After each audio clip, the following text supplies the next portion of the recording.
833 ఓట్లను సాధించి హస్తం అధికారాన్ని దక్కించుకుంది.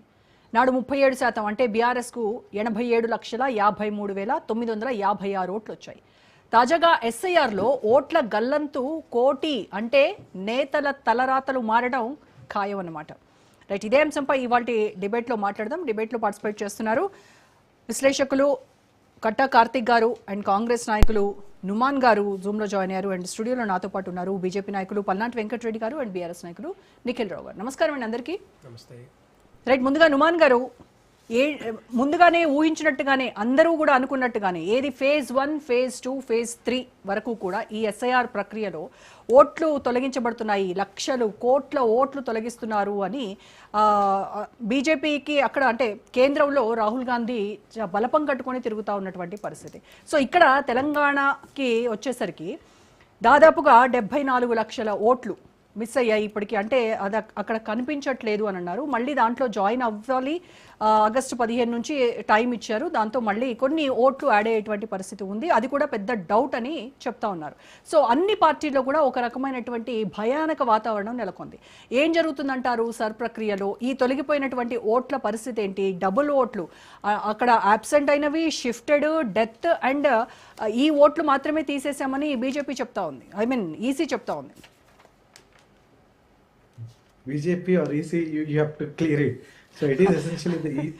అందుకే నేను మళ్ళీ I reiterated my statement that is EC. అదే సాఫ్రనైజేషన్ ఆఫ్ ఇన్స్టిట్యూషన్స్ అయినప్పుడు అలాంటి పొరపాట్లు కూడా జరుగుతూ ఉంటాయి. మీలాంటి సీనియర్ జర్నలిస్ట్ కూడా ఈ రకంగా మాట్లాడుతున్నారు అని అంటే that is how the BJP is ruling the country. Okay, very good evening to you as well as నా తోటి panel members and all the viewers. Okay, ఈ రోజు మనకి essentially 10th of August last day of the special intensive revision in Telangana అని చెప్పేసి 2 సార్లు already దానిని post phone చేస్తూ finally we have got ASD list. ASD list లో మనకి we know that about 73 lakh voters are flagged voters. Let me not say deleted voters, those are flagged voters. Ante those voters have to come before the EROs and prove themselves. నేను ఒక eligible ఓటర్ని, నా right to vote ఏదైతే constitutional right ఉందో దానిని తొలగించకూడదు అని చెప్పేసి ఆ ఈఆర్ఓల ముందు ప్రెజెంట్ అయ్యి ఫిజికల్గా డాక్యుమెంట్స్ తీసుకొచ్చి 11 డాక్యుమెంట్స్ లిస్ట్లో చెక్ లిస్ట్లో ఏ ఒక్క డాక్యుమెంట్ ఉన్నా సరే తీసుకువచ్చి వారు ముందు నిలబడి వారు ప్రూవ్ చేసుకోవాల్సినటువంటి పరిస్థితి. 3,38,00,000 ఓటర్లు ఎలక్ట్రల్ ఓటర్స్ ఎవరైతే ఉన్నారో తెలంగాణలో దాంట్లో 73 లక్షల ఓటర్లు చేంజ్ అంటే సుమారు 22% ఓటర్లని ఫ్లాగ్ చేయడం జరిగింది. ఒక్కసారి మనం ఇక్కడ సిఇఓగా ఉన్నటువంటి తెలంగాణలో సుదర్శన్ రెడ్డి గారు ఎవరైతే ఉన్నారో వారు ఒక్కసారి లిస్ట్ లో ఎవరెవరు ఏ సామాజిక వర్గానికి చెందినటువంటి వారు శాతం అడుగుతున్నాను నేను, ఎంత శాతం ఉన్నారు అని చెప్పేసి ఒక ట్రాన్స్పరెన్సీతో వారు బయట పెడితే ఇంకా మనకు అర్థమయ్యేది, చాలా క్లియర్ గా అర్థమయ్యేది. నార్త్ తెలంగాణలో ఎవరున్నారు, సౌత్ తెలంగాణలో ఎంతమంది ఉన్నారు, జిహెచ్ఎంసీలో ఎంతమంది ఉన్నారు, ఏ సామాజిక వర్గం వారు ఎంతమంది ఉన్నారు, బిలో పవర్టీ లైన్ ఎంతమంది ఉన్నారు అని చెప్పేసి సోషియో ఎకానమిక్ స్టేటస్ ఆధారంగా వారు చూపించుంటే ఇంకా బాగుండేది. కానీ అలా చూపించలేదు.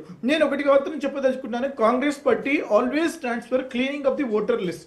ఏదైతే మనకి మదర్ రోల్ అని చెప్తారు, mother roll is nothing but electoral rolls. Elections జరగదు కంటే ముందు ఏదైతే ఎలక్ట్రల్ రోల్స్ ఉంటాయో అది చాలా క్లీన్ గా ట్రాన్స్పరెంట్ గా ఉండాలి.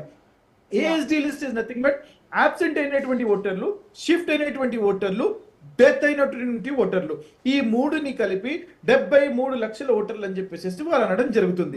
మనకి ఇప్పుడు నెక్స్ట్ జరిగేటువంటి యొక్క తంతు 17 ఆగస్టు నుంచి వారు ప్రతి ఒక్కరు ఎవరైతే వారికి అభ్యంతరాలు ఉన్నాయో వారికి వచ్చినటువంటి యొక్క నోటీసులను తీసుకెళ్లి వారు ప్రూవ్ చేసుకోవాలా.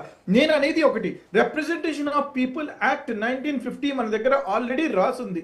రాజ్యాంగంకి అనుగుణంగా ప్రతి ఒక్క భారత పౌరుడికి ఒకటే హక్కు వినియోగించుకోవాల్సిన అవసరం ఉంటుంది. సెక్షన్ 32 ప్రకారం ఒకటి కంటే మరొక ఓటు ఉంది అని తెలిస్తే వారు స్వతహాగా వెళ్ళి విత్డ్రా చేసుకోవాలి. అలా చేసుకోకపోతే 3 years వరకు ఇంప్రిజన్మెంట్ ఉంది. ఇది ఈ రోజు కాదు, 2026లో కాదండి, ఇది ఆనాడు 1950లోనే రాజ్యాంగంలో ఆ యొక్క యాక్ట్ లో క్లియర్ గా రాయడం జరిగింది. కానీ కొంతమంది ఇక్కడ ఓటర్లు ఉన్నారు, కొంతమంది ఆంధ్రాలో ఉన్నారు, కొంతమంది బీహార్లో ఉన్నారు, కొంతమంది గుజరాత్లో ఉన్నారు.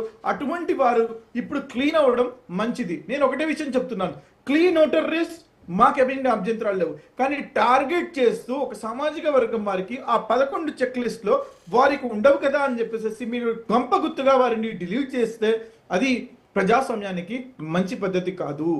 Every Indian citizen should have a right to vote. అంటే ఇప్పుడు నుమాన్ గారు ఏఎస్డి ఈ 3 కాకుండా డిలేషన్ కి ఇంకా ఏమి వాళ్ళని ట్రిగర్ చేసిందని అంటారు? ఎందుకు డిలేషన్ కి వెళ్ళాయి ఓట్స్? డిలీషన్ కి ఇంకా వెళ్ళలేదండి, అదే అన్నాను. These are only flagged voters. Now the proof అంటే అదే కదా అనుమానం కూడా, అదే కదా ఇవి ఖచ్చితంగా డిలేషన్ కి వెళ్తాయి అనేటువంటి అనుమానమే కదా. డిలీషన్ కి వెళ్తాయండి. ఒకవేళ మీరు ప్రూవ్ చేసుకోకపోతే డిలీషన్ కి వెళ్తాయి. Basically the owners lie on you to prove. నన్ను ఎందుకు డిలీట్ చేయకూడదు అని చెప్పేసి జస్టిఫికేషన్ ఇవ్వాలి. నన్ను ఎందుకు ఆ డిలీషన్ లిస్ట్ లో పెట్టకూడదు జస్టిఫికేషన్ ఇవ్వాలి. డిలీటెడ్ ఓటర్స్ ఎవరైతే ఉన్నారు, death voters no problem, duplicate voters no problem, shift అయ్యారు మైగ్రెంట్ ఓటర్స్ నో ప్రాబ్లం, అక్కడ వరకు okay.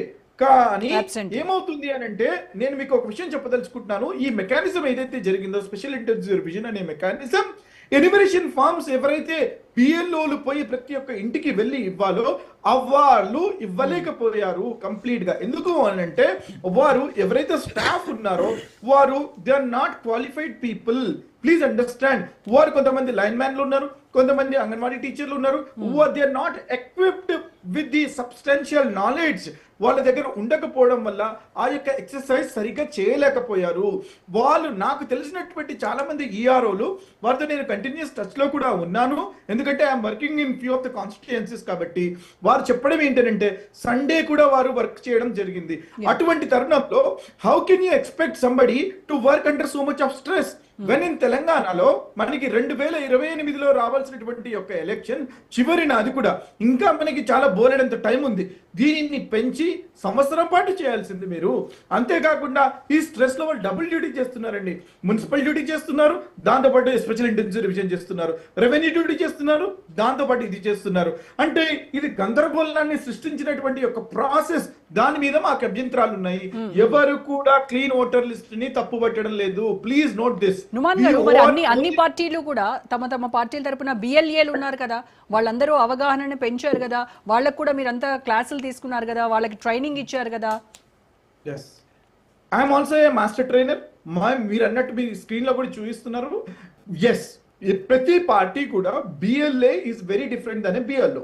BLA can only empower the people. ఇప్పుడు కూడా మేము ఎవరైతే డిలీషన్ కింద ఎవరైతే ఫ్లాగ్ చేయబడ్డారో, ఫస్ట్ ఎపిల్ కానివ్వండి, సెకండ్ ఎపిల్ కానివ్వండి, థర్డ్ ఎపిల్ కానివ్వండి, ప్రస్తుతానికి ఆగస్టు 17 తర్వాత ఈ ఆర్ఓల ముందు ప్రెసెంట్ అయినప్పుడు వారు నోటీసు తీసుకెళ్లిపోయి ఆ డాక్యుమెంట్ ఇస్తే వారు చెప్తారండి ఎందుకు తీయాలో, అందరికి ఉంచకూడదని చెప్పేసి.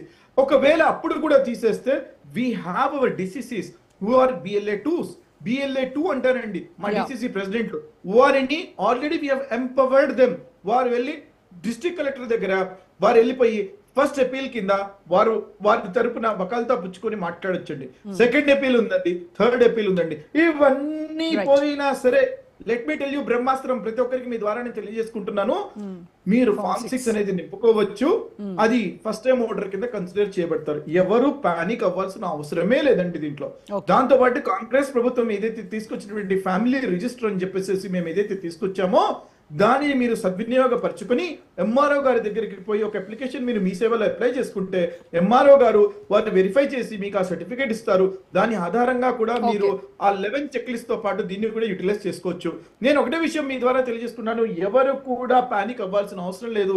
మీరు నిజమైన ఓటు హక్కు వినియోగదారుడు అయ్యి ఉండి తెలంగాణలో ఉంటే మాత్రం 100% you will, Congress party will stand with you and you will ensure that your right to vote will not be taken away by this BJP government or by these institutions run by the BJP government. Voters ఎంత panic అవుతున్నారో political leaders కూడా అంతే panic అవుతా ఉన్నారు. ఏం జరగబోతుంది, మా supporters oats ఎక్కడ పోతాయి అనేటువంటిది. రైట్ నుమాన్ గారు, మిగతా గెస్ట్ మాట్లాడే టార్గెట్ అయితే మేమే కదా మేడం, టార్గెట్ అయితే కాంగ్రెస్ పార్టీయే కదా. అటు ఇటు తిరిగి వీరికి టార్గెట్ ఎవరు కనిపెడతారు? ఎవరైతే అధికారంలో ఉన్నారో, ఎవరైతే ఒక వర్గం చెందినటువంటి వారు ఎవరికైతే ఓట్లు వేస్తారో వారికి తెలుసు, ప్రతి ఒక్కరికి తెలుసు. అందుకనే they are the soft targets. Congress party is the soft target here. Right అండి. ఓకే, డిబేట్ లో ఒక షార్ట్ బ్రేక్ తీసుకున్నాం.